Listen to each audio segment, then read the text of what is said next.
मैं तो मैसेज ही गया थी बेटा मसरूफ से अपने काम में वो नहीं गया।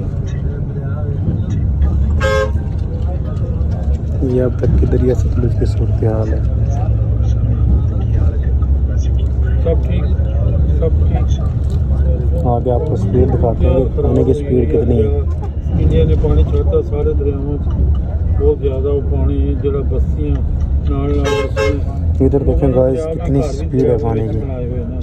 साढ़े पाकिस्तान कानूनी हो चाहिए वो जो नज़दीकी बस्तियाँ वो डूब गई हैं सारी।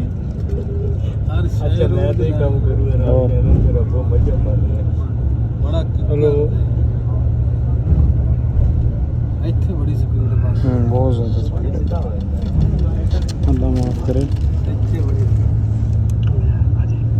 बड़ी स्पीड। हाँ जी हाँ जी ये रेस्क्यू वाले खड़े हैं यहाँ पे। बस मैं वो बाद से बैठा ना तो